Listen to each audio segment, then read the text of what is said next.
have more time to work on those crash courses because I want to make sure that you have time to do the extra credits. Do you realize that I'm emphasizing do the extra credits? I want to make sure you have enough time.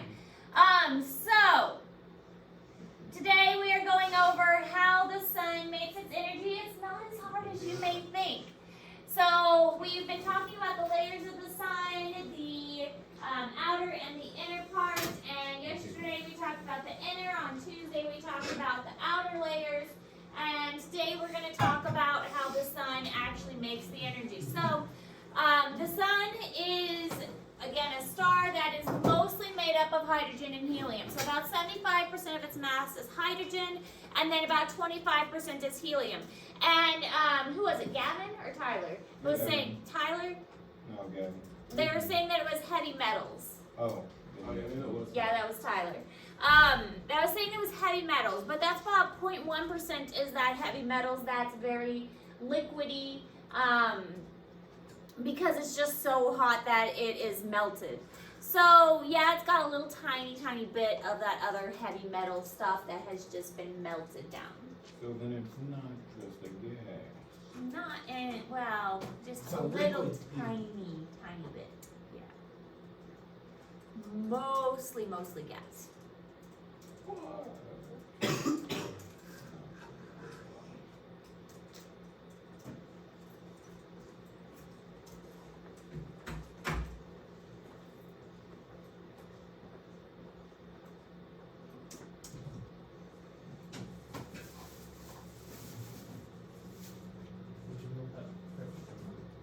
Beef fried rice for this.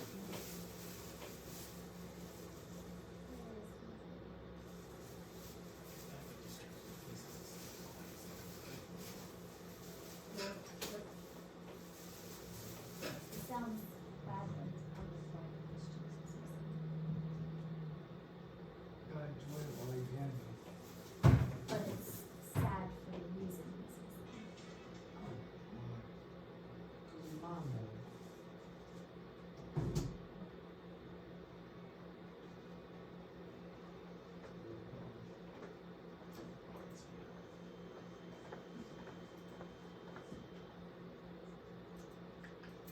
All right, so if we could send to Earth all the energy the sun radiates, it would boil the oceans in 10 seconds and vaporize the Earth in about a year. So that's a lot of energy, and yeah, it's a good thing that all the energy doesn't hit the Earth all at once, because we don't want all that energy hitting us at once, and it's a good thing that it comes kind of in slow patches so that we don't get overwhelmed and we get vaporized.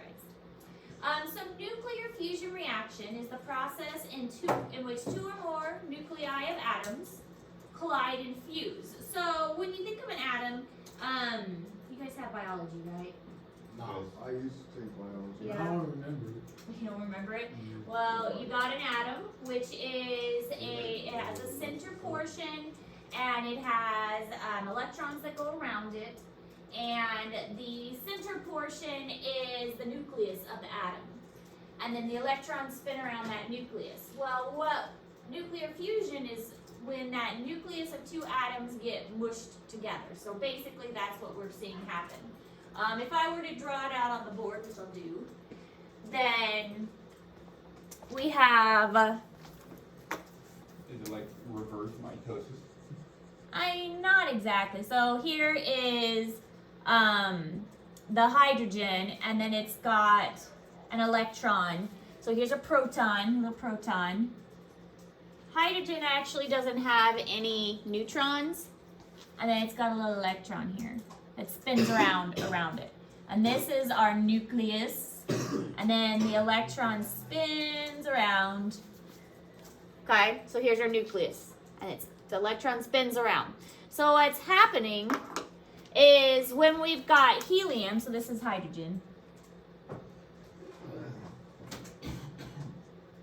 but helium actually has two protons in the center and two electrons on the outside. Oops, that are spinning around. So basically, we're taking two hydrogens and we're mushing them together. And we make this. So two of these, mushing them together. So that's what's happening in the sun. The pressure is so intense that we're getting two of these hydrogens and we're pushing them together to make this helium. And that's where that energy is coming from. Because when we're mushing them together, some energy is being released from that original hydrogen being pushed together. It's forcing it together.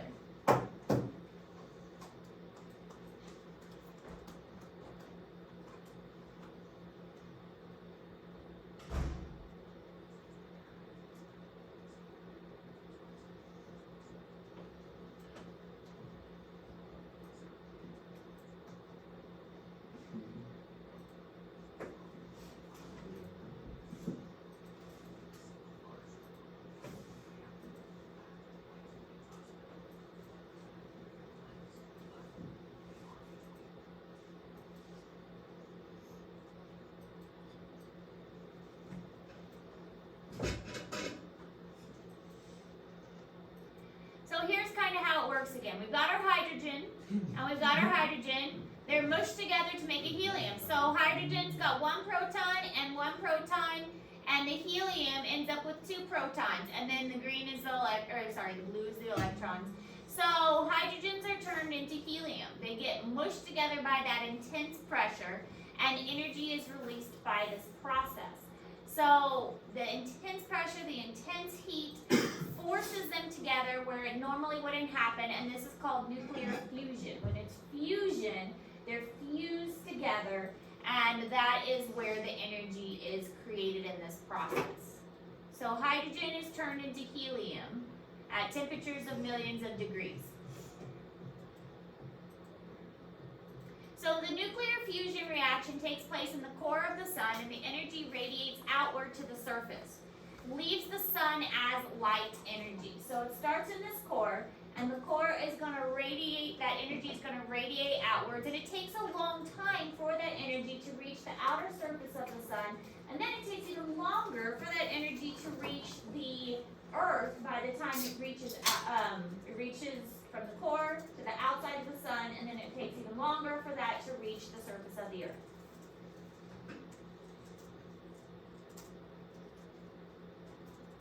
And then once it gets to the earth, we got to figure out what to do with it. Thankfully, plants have done that for us.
So it takes 4 hydrogen nuclei to make 1 helium. So you actually happen to mix 4 hydrogens to make 1 helium. And then that means that some energy is going to be lost. Some of that mass is lost, and then that extra that's lost is converted into energy, because Einstein says that, well, you can't really lose mass. Mass can't be created or destroyed, so it's got to go somewhere, and so we're going to turn it into energy. And that's this great equation that he came up with, E equals mc squared. Energy equals mass times the speed of light squared. Can we take Elijah for a minute?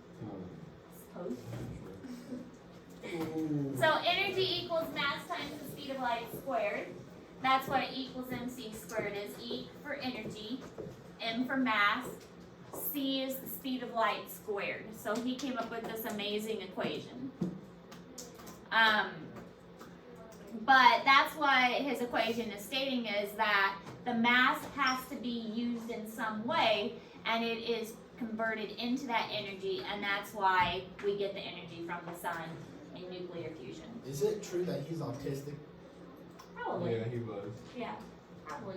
He had Autistic people. Asperger's. Yeah. They have amazing abilities because so much of their mind is open, and the inability to filter things allow them to process things differently. Sometimes that's for the best, sometimes that's for the worst. Absolutely true.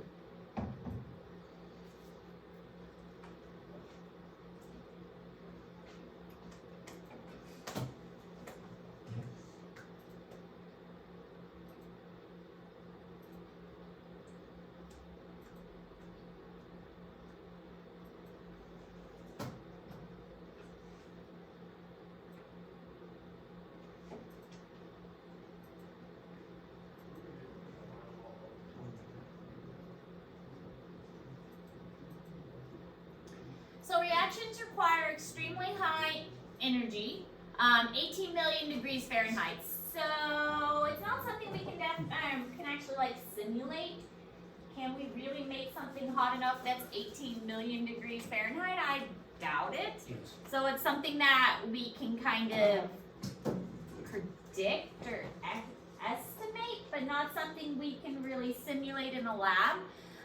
Scientists cannot measure something this hot, so we can guess, but we can't, they use a model and equations and computers to make guesses. But can we really do it? No. Can we guess? Yes.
So only the core of the sun is hot enough for nuclear fusion. The outside of the sun, still very hot, but not hot enough for nuclear fusion. That's why Jupiter can't do it. Jupiter is big, Jupiter has a lot of pressure, but Jupiter is not quite hot enough to create the nuclear fusion itself. They say though that if Jupiter was about 80 times bigger, then its core would start nuclear fusion and it would become a star like the sun. So Jupiter is almost there. It just needs to get about 8 times bigger, and then the pressure would be enough in its core to start nuclear fusion on its own. So just kind of an interesting thing to think about. It's almost there. It's almost big enough to be a star.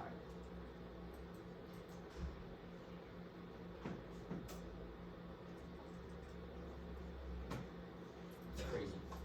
It's kind of crazy to think about. Jupiter Not just that needs, crazy.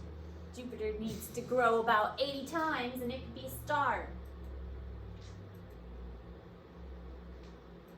Slacking off a little bit.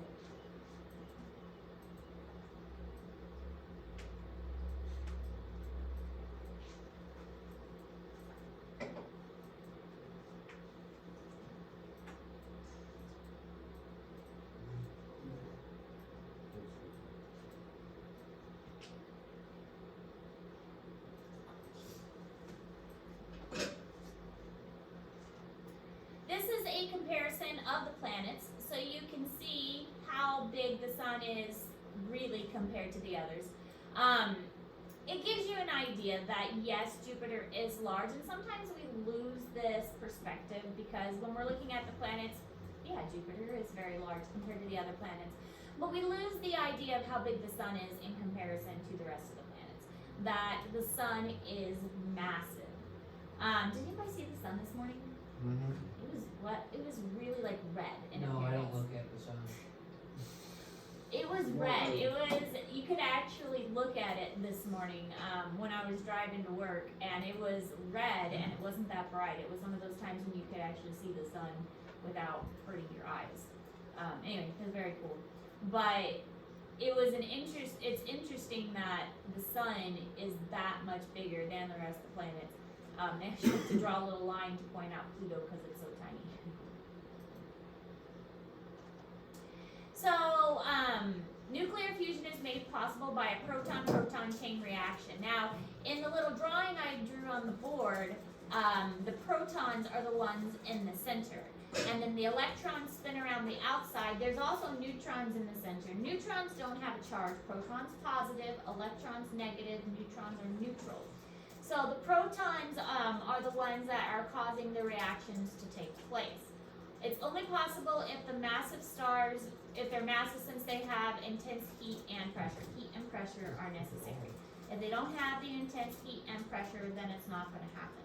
So protons are the ones that are causing the reaction to take place, and it's the hydrogen protons that are doing the combining.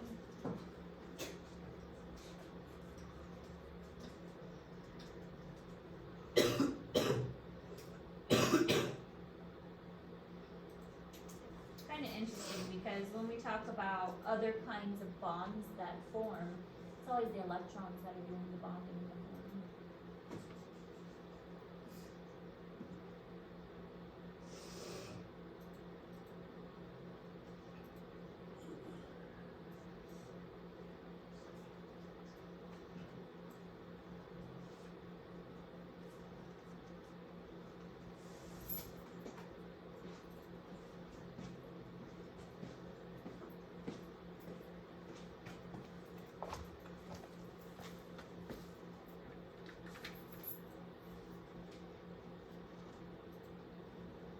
The sun is the source of most of our energy here on Earth. Energy from the sun is used to produce electricity using photovoltaics and solar thermal plants. The same energy is also used for heating using solar domestic hot water systems, hydronic heating, solar air heating, and solar cooking, just to name a few. This video will talk about how the sun produces that energy. The sun produces energy using a process called fusion. Let's start our explanation of fusion with the atom. You've no doubt heard that everything is made up of tiny things called atoms. We use a very simple physics model to describe them. At the center of an atom are protons and neutrons. We call this center the nucleus of the atom. That's where the word nuclear comes from, since anything to do with nuclear deals with stuff in the nucleus of the atom. And to complete our model, circling around the nucleus are electrons. Different types of atoms have different numbers of these parts. This is one variation of a hydrogen atom, just a single proton and an electron. This is another variation of a hydrogen atom. It has a neutron added to the nucleus. This variation is called deuterium. And just to show you a more complex one, this is a carbon atom. So back to the sun and the process of fusion. For this we'll ignore the electrons, since we're dealing with the nucleus of the atom only. The sun also is made up of atoms. Since the sun is so massive, it has extremely strong gravity, much stronger than the gravity here on Earth. This gravity pulls the atoms together. Normally the nuclei of the atoms don't want to get close together. The protons repel each other. But the sun's gravity is strong enough to overcome that, and when two atoms get close enough together, they merge, or fuse, to become a new atom. And that's where the term fusion comes from. So how does this produce energy? Well, take the example of our deuterium atom with its proton and neutron in the nucleus. Again, we're ignoring any electrons. It takes energy to hold neutrons and protons together in a nucleus like this. Let's make up a pretend amount for the quantity of that energy, 3. The actual amount isn't important for understanding the concept. We'll bring back our hydrogen atom. Since it has only a lone proton in its nucleus, there's no energy needed to hold things together. There's only the one thing. So the total amount of energy holding stuff together for these two atoms is 3. When the sun fuses these two atoms together, The new type of atom is produced, called helium. As you can see, it has 2 protons and 1 neutron in its nucleus. The energy needed to keep this atom together, though, is only 2. But remember, we started out with an amount of energy 3, and now we're using only 2. So where did the extra energy go? In this case, it's sped away with this expanding wave called a photon.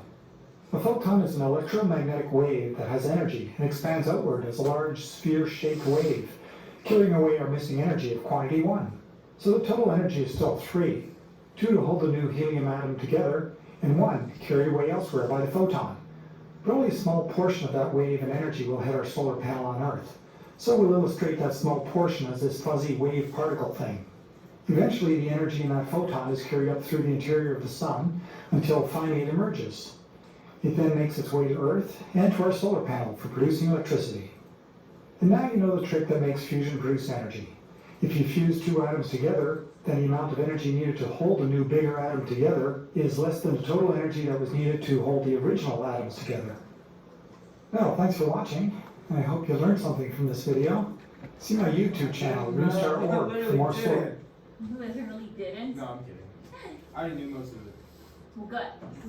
So technically you didn't learn anything because you already knew it. Alright, so there's also this thing called neutrinos. Neutrinos are produced from the proton-proton chain reaction. And scientists predicted that the number that should reach Earth, but they were not able to actually find them until recently. So this idea of neutrinos is they thought, well, they should know the number that is reaching Earth, but they kind of lost them. It's like, okay, well, where are these neutrino things? We think there should be this many, but we don't know where they are. But recently they were able to detect them and actually find them, and I think detect is a better word. They were able to detect where they were at. And it was because they were able to make technology that was good enough to observe them. So they were right about these neutrinos. They just had to build the technology that could find them better.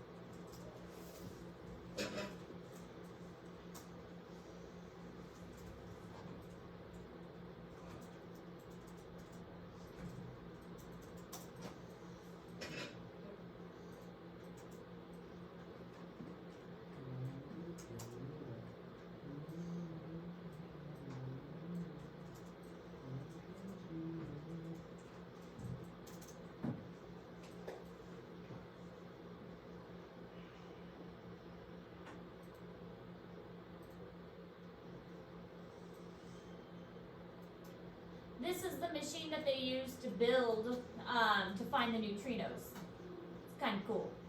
I'm honestly not exactly sure how they built it. I think it's a lot of little mirrors. But they built this really cool looking machine and it was able to detect the neutrinos. I don't know why they wanted to detect the neutrinos. I'm sure they spent lots and lots of money on it for whatever purpose, but they thought the money was important to spend to detect these neutrinos. So it's good to know this is what our money is being spent on, to build this really fancy machine to detect neutrinos. If Looks you ask neat me, though. that's sort of a waste of money. It looks cool though. I mean, Yeah, but still a waste of money. What is that? that is the machine to detect neutrinos from the sun. How much did it cost? I have no idea, but I'm sure it costs a lot. I'm sure Nothing it's costs as much millions. as the U.S. defense budget. That's probably true. Alright, so that's all the notes for today. You have the remainder of class to work on your crash course assignments, which are due tomorrow. I do not accept late extra credits, so I will accept, like if you, you should always turn your work in on time. But I won't accept late extra credit. If you want points for getting those extra credits, they have to be due tomorrow by 4. I will not give you late extra credit points. You're having a lot of class time to work on these. Tomorrow's gonna be a work day, okay?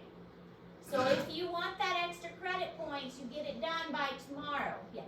$842 billion. Is that how much it costs? Huh? No, that's our U.S. defense budget. Oh, yeah, no, that doesn't surprise me. No. It's still not high enough. It used to be like $1 trillion government thing. So we need to get back to it. What was that machine called? Neutrinos? To detect neutrinos? I don't know what it's called, but.